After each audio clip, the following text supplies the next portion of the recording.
Ini adalah HP 2 jutaan paling tipis dan paling ringan saat ini. Tipisnya cuma 5,95 mm saja. Ini bahkan lebih tipis dari pulpen ya. Bobotnya 155 gram. Agak di luar nalar ya. Harga segini kita bisa dapat bodi smartphone seperti ini.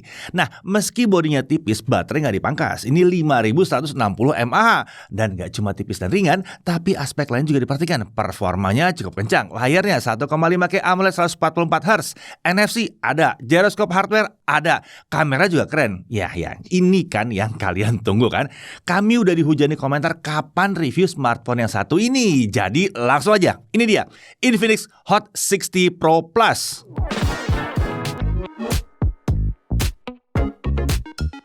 Oke, Infinix Hot 60 Pro Plus ini salah satu anggota keluarga Hot 60 series. Sebelumnya kita udah pernah review yang Hot 60 Pro, varian yang lebih terjangkau dengan bodi yang juga tipis, tapi masih belum setipis yang satu ini. Tapi selain ketipisannya, apalagi yang beda? Langsung kita bahas dari isi paket penjualannya dulu. Tentunya di sini ada unit smartphone-nya dan ada juga screen protector-nya. Ini tempered glass ya, tapi memang harus pasang sendiri. Lalu ada chargernya? Ada chargernya. Ini adalah charger 45 watt. Kemudian ada kabel USB Type-C dan case transparan, SIM tray ejector serta paket dokumen. Jadi isi paket penjualannya terbilang lengkap yang satu ini. Nah, untuk desain, kalau Hot 60 Pro itu pakai layar flat, nah varian Pro Plus ini punya layar yang melengkung alias curved ya. Untuk tampilan keseluruhan smartphone ini menggunakan bahasa desain yang sama dengan varian Pro sebenarnya. Bisa dilihat dari desain modul kameranya. Smartphone ini juga menggunakan skema warna baru, color pop design dengan 6 pilihan warna. Ada sleek black, ada coral tights, misty violet, titanium silver, sonic yellow, dan mocha cyber green. Nah, warna mocha cyber green ini adalah edisi spesial ya, dengan back cover vegan leather. Sementara untuk varian warna lain menggunakan back cover fiberglass. Untuk framenya ini pakai polikarbonat, tapi untuk rangka dalamannya diklaim Infinix sudah menggunakan aerospace grade aluminium. Jadi seharusnya meski super tipis, bodinya bukan berarti mudah patah. Smartphone ini juga punya sertifikasi ketahanan debu dan air IP65. Jadi kalau kena percikan air atau kehujanan tipis-tipis masih aman. Untuk dimensinya tinggi 164 mm, lebar 75,8 mm dan ketebalannya hanya 5,95 mm.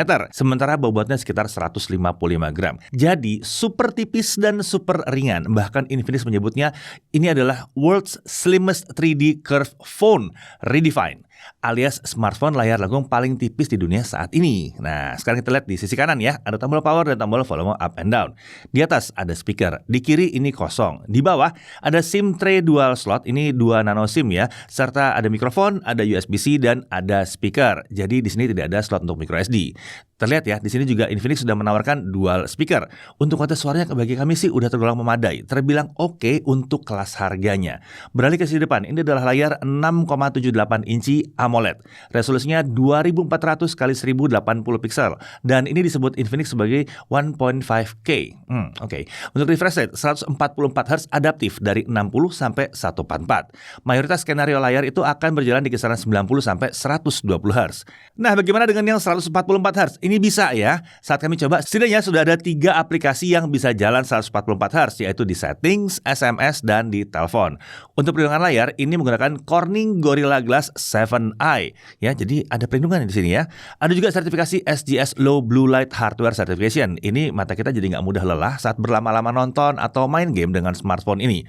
Untuk brightness, dari pengujian kami, brightnessnya bisa mencapai kisaran 650 nits untuk indoor dan 1510 nits untuk simulasi outdoor. Jadi layarnya memang terang banget.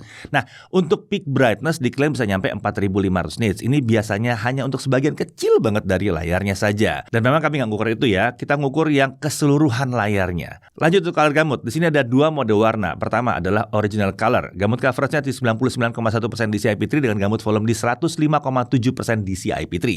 Lalu ada bright color. Gamut coverage ada di 99,9% DCI-P3 dengan gamut volume di 118,5% DCI-P3. Wow, ini sih tinggi banget. Sayangnya di sini belum ada mode yang mengarah ke 100% sRGB ya. Jadi agak hati-hati kalau ngedit foto atau video untuk diupload ke sosmed ya.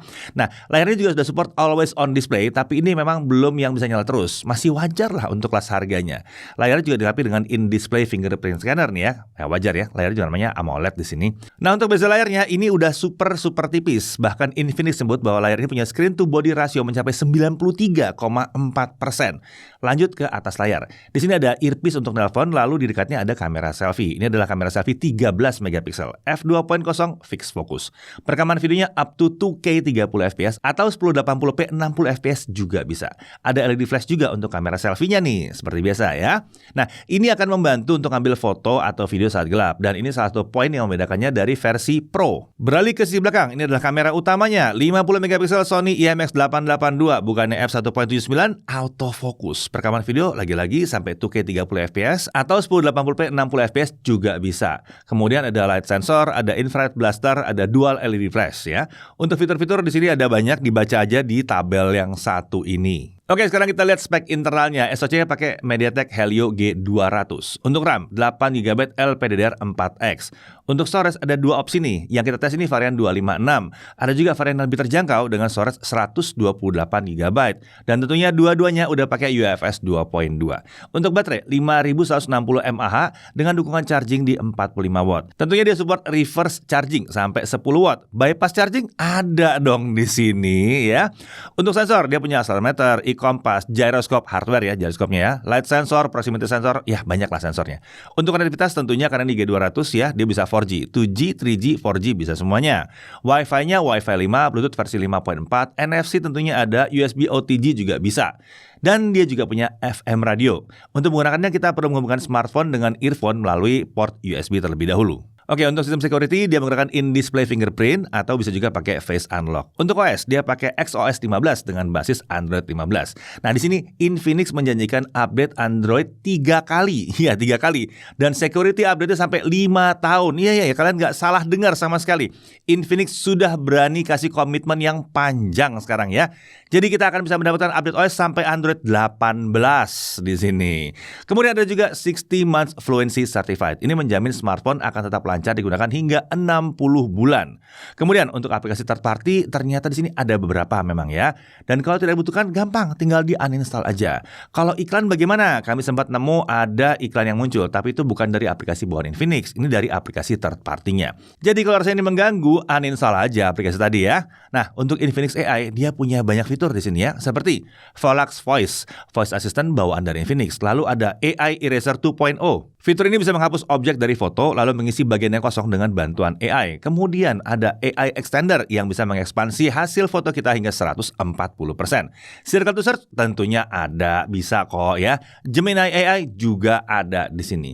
Untuk fitur-fitur AI lainnya bisa dicek aja di Infinix AI dalam menu settings smartphone ini. Nah, selain fitur AI tadi, di sini juga ada Ultralink yang bisa digunakan untuk teleponan antar smartphone Infinix tanpa koneksi internet ataupun selular.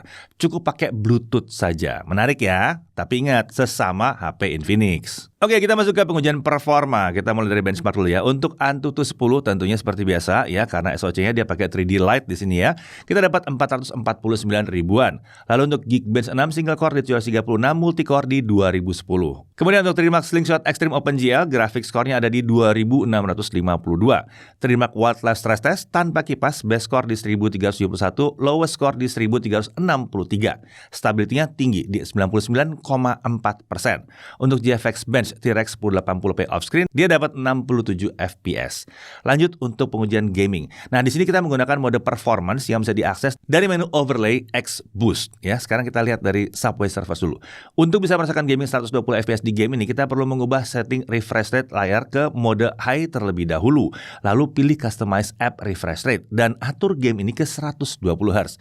Setelah itu nyaman, main 120 Hz nggak ada masalah, dan dia jalan di 120 fps juga, lancar. Lanjut untuk Mobile Legends. Sayangnya setting frame rate yang terbuka di game ini baru sampai high saja ya, alias 60 fps. Kita udah coba appeal frame rate game ini, tapi sayangnya opsi frame rate yang lebih tinggi masih belum terbuka. Nah, kalau dimainkan dengan frame rate yang high dan setting grafis mentok kanan seperti ini ya, frame rate yang didapatkan ada di kisaran ya tentunya 60 fps juga. Masih keentengan untuk SoC yang satu ini. Lanjut untuk PUBG Mobile. Nah, di sini setting smooth extreme udah terbuka ya. Jadi kita bisa mainin game ini di 60 fps, dan saat dimainkan game ini ya lagi-lagi lancar banget di di 60 fps. Lalu untuk gyro aiming bisa dilihat, ini aman banget, kan udah pakai hardware based gyro. Lanjut untuk Genshin Impact, dengan setting grafis di lowest 60 fps dan skenario seperti biasa, framerate yang dapat itu bisa mencapai 55 fps di 5 menit pertama. Setelah itu framerate terlihat fluktuatif di kisaran 35 fps dengan sekali frame drop di bawah 30 fps. Setelah setengah jam, sekarang mari kita lihat suhu permukaannya. Di bodi belakang, suhu terlihat hanya menyentuh 43 derajat Celcius di area dekat modul kamera saja. Sementara di bagian layar, suhu juga terlihat aman di kisaran 40 derajat Celcius. Jadi, walaupun bodi smartphone ini tipis, tapi saat dipakai main Genshin Impact selama setengah jam, suhunya cuma anget-anget tipis-tipis saja ini ya. Tapi memang terlihat bahwa performanya di sini diturunkan sedikit. Lalu kalau kita tes pakai kipas bagaimana? Hasilnya, frame rate-nya bisa lebih baik dengan rata-rata di 44 fps. Performanya stabil dan tidak turun selama setengah jam pengujian. Jadi kalau mau main lebih lancar, saran kami pasang kipas saja di sini, pasang pendingin ya. Untuk ranking kami kasih C- kalau tanpa kipas. Tapi kalau pakai kipas, rankingnya adalah C. Oke, sekarang kita lanjut ke pengujian kameranya.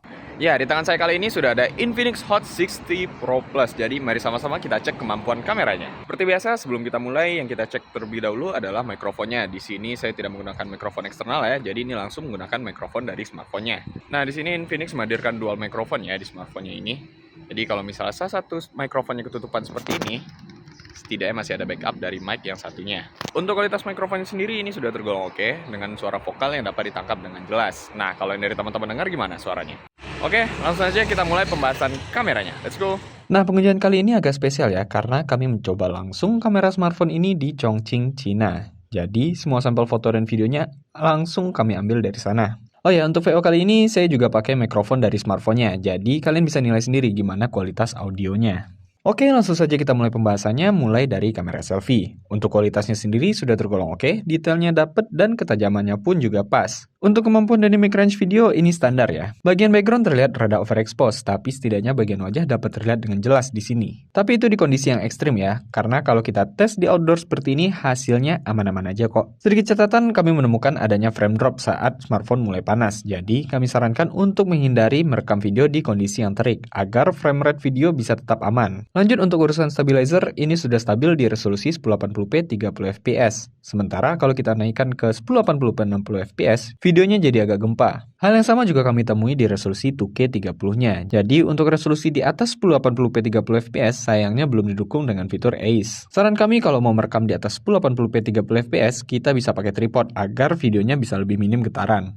Atau video yang sudah kita rekam tadi, kita edit dulu dengan Google Photos. Caranya tinggal masuk ke menu edit, lalu pilih opsi stabilize. Setelah itu tinggal tunggu sampai prosesnya selesai. Kalau sudah selesai, hasilnya jadi seperti ini. Gimana? Jadi lebih stabil kan? Oke, sekarang kita beralih ke kamera utamanya. Dibandingkan dengan kamera selfie tadi, kualitas kamera utama ini terlihat mantap. Videonya terasa lebih detail dengan ketajaman yang nggak terlalu lebay. Menariknya, kemampuan dynamic range video di kamera utama ini terbilang sangat baik. Bagian wajah memang sedikit jadi agak gelap, tapi informasi di bagian background dapat ditangkap dengan baik di sini. Nah, sama seperti di kamera selfie-nya tadi, kami juga menemukan adanya penurunan frame rate saat smartphone mulai panas. Untuk kemampuan stabilizernya, ini baru optimal di resolusi 1080p 30 fps. Jadi kita tinggal sesuaiin aja dengan kebutuhan kita. Misal butuhnya yang langsung stabil bisa pakai 1080p 30 fps. Atau mau yang smooth bisa pakai 1080p 60 fps. Atau mungkin pengennya video yang punya detail ekstra, tinggal pakai yang 2K 30-nya. Beralih ke malam hari, mulai dari kamera selfie-nya. Di sini kualitas videonya terlihat mulai berkurang, noise mulai terlihat dan bagian wajah mulai soft. Serta videonya berasa jitter di 1080p 30 fps. Nah, kalau mau videonya yang bebas jitter, kita bisa pakai resolusi di atasnya. Karena saat kita merekam di 1080p 60 fps, videonya bebas dari jitter serta masih terang. Selain itu, kalau kita merekam dengan resolusi 2K 30 fps, videonya terlihat lebih minim noise, detail masih dapat dipertahankan dan juga bebas dari jitter. Nah, untuk penurunan frame rate, kami menemukan adanya penurunan ke 27 fps di 1080p 30 fps. Hal yang sama juga terjadi di resolusi 2K 30-nya. Frame rate terlihat di kisaran 27 fps. Tapi menariknya kalau kita set resolusi ke 1080p 60 fps, videonya masih aman di sini.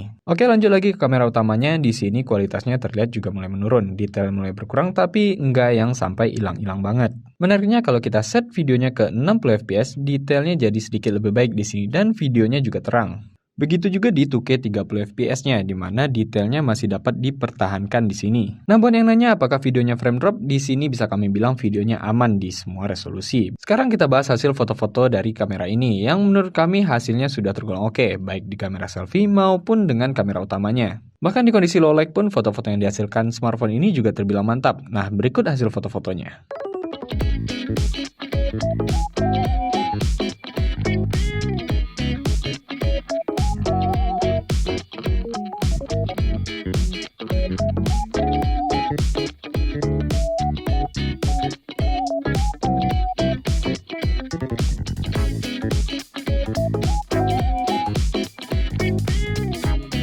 Buat yang pengen ngambil foto beruntun atau mode burst, kalian bisa hold tombol shutter lalu tinggal swipe seperti ini. Di mode burst ini kita bisa motret hingga 20 foto sekaligus. Lanjut lagi ke fitur-fitur ekstra, di sini ada mode pro untuk foto dengan setting shutter speed dari 1/1500 sampai 30 detik dan ISO dari 100 hingga 6400. Lalu di sini ada mode dual video dengan opsi perekaman hingga 1080p 30 fps. Kemudian ada portrait video dengan resolusi hingga 720p 30 fps. Fitur slow motion juga ada di sini dengan resolusi hingga 720p 120 fps. Tak ketinggalan fitur Skyshot yang bisa mengganti tampilan langit juga ada di sini, dan opsinya ada banyak ya. Ya, overall kemampuan kamera dari smartphone ini sudah mumpuni untuk kelas harganya. Meskipun begitu, ada beberapa hal yang bisa ditingkatkan Infinix ke depannya, seperti adanya keterbatasan atau SKB saat merekam video. Semoga ini bisa diperbaiki Infinix ke depannya. Kemudian mode foto yang belum dilengkapi dengan ACE, yang membuat preview video di kamera jadi berasa getar. Setidaknya foto-foto yang dihasilkan di sini masih tetap tajam dan minim blur. Sementara untuk poin menariknya, di sini ada opsi perekaman di atas 1080p 30 fps. Dan ini bisa di kamera depan dan belakangnya. Ini fitur yang masih jarang dapat kita temui di kelas harganya. Biasanya di kelas harga segini masih jarang ada smartphone dengan opsi perekaman di atas 1080p 30 fps, terutama di kamera selfie-nya. Kemudian hasil foto-fotonya yang keren, apalagi dengan kamera utamanya. Lalu fitur-fitur kameranya yang tergolong melimpah, bahkan ada bokeh video loh di sini. Ya, secara keseluruhan bagi kami kamera smartphone ini sudah sangat memadai untuk mengabadikan momen sehari-hari. Nah, itu dia pembahasan kamera dari saya. Kita lanjut lagi ke pembahasan selanjutnya. Nah, sekarang kita lihat daya tahan baterainya bagaimana. Kita putar YouTube secara offline ya. Jadi local YouTube playback 1080p. Di sini kita lihat baterai baru habis setelah 20 jam 30 menit. Ini hasil yang cukup baik untuk smartphone dengan baterai 5160 mAh kalau pakai SoC G100 atau G200 ya. Biasanya susah untuk mencapai segini. Lanjut untuk streaming YouTube 1080p 30 fps non HDR selama setengah jam, baterai berkurang hanya 4% saja. Lalu untuk scrolling TikTok selama setengah jam, baterai berkurang 5%. Genshin Impact di lowest 60 fps selama setengah jam, baterai turun hanya 9%. Sekarang mari kita lihat chargingnya. Untuk mencapai 50% butuh waktu 29 menit. Sementara dari kosong sampai penuh butuh waktu 1 jam 5 menit. Hasil yang wajar-wajar aja. Nah, lanjut untuk pengujian lainnya, kita lihat bahwa untuk Netflix dia support Wideview L1 tanpa dukungan HDR. Untuk YouTube dia bisa putar video hingga resolusi 1440p 60 fps tanpa dukungan HDR. Untuk haptic feedback, getaran yang dihasilkan cukup empuk, tapi memang belum yang super presisi. Dipakai ngetik cepat masih terasa agak panjang getarannya. Tapi kalau kalian terbiasa tidak pakai getaran, harusnya sih ini bukan masalah. Lanjut untuk Wi-Fi sharing, ini bisa ya Wi-Fi sharing ya. Dan untuk menggunakannya kita hanya perlu menyalakan mobile hotspot saat terhubung ke jaringan Wi-Fi. Oke, untuk harganya ada dua varian dari Infinix Hot 60 Pro ini kan ya. Untuk yang 8256 itu harga resminya di 2.799.000, sementara untuk yang 818 di 2.599.000. Nah, buat yang tertarik akan ada promo first sale di tanggal 21 Agustus 2025. Nah, di sini yang 8256 itu jadi 2.649.000, sementara yang 818 jadi 2.469.000. Oke, kita masuk ke dalam hal yang perlu diperhatikan. Nah, untuk kalian cari slot micro SD dan headphone jack itu adanya di Hot 60 Pro. Kalau di sini nggak ada, ya namanya juga udah ditipisin ya.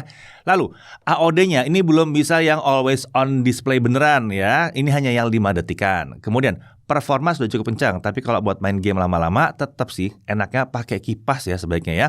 Lalu kemudian untuk screen protector ini masih harus pasang sendiri. Jadi perlu ketelitian ekstra. Karena kalau gagal, screen protectornya masih jarang ada yang jual untuk saat ini. Nah, dari sisi kelebihannya, wah ini bodinya sih super tipis dan ringan banget.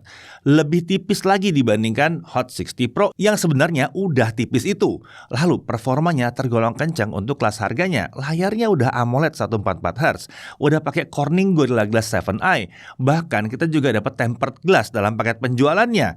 RAM udah 8GB, storage udah up to 256GB UFS pula di sini. Udah support perekaman video hingga 2K 30 dan 1080p 60fps di kamera utama dan kamera selfie-nya. Speaker udah stereo, in-display fingerprint ada, fitur AI ada banyak. Kemudian bypass charging, iya bypass charging ada di sini. Kemudian jaminan update-nya itu panjang dengan Android-nya di 3 kali Android update dan security patch sampai 5 tahun. NFC ada di sini dan daya tahan terhadap air dan debunya juga ada, IP65. Oke, Infinix Hot 60 Pro Plus bukan cuma penampilannya doang yang wah ya. Dari segi fungsi juga udah oke banget. Konektivitas udah cukup lengkap, performa kencang, layar bagus, kamera oke, baterainya oke. Smartphone-nya kan cocok untuk yang nyari smartphone 2 jutaan dengan bodi tipis dan ringan yang serba bisa, alias all-rounder. Selain itu, desain yang stylish dengan opsi warna yang lebih nyentrik juga membuatnya cocok untuk kalian yang mau tampil beda dan terlihat mencolok di tongkrongan. Kalau bukan Infinix atau keluarganya, masih sulit nih dapat kombinasi seperti ini di kelasnya ya. Akhir kata, terima kasih ya untuk King Phoenix sudah membawa banyak inovasi yang tadinya ada di smartphone mahal. Jadinya bisa terjangkau seperti ini. Saya Deddy Irfan, Jakarta TV.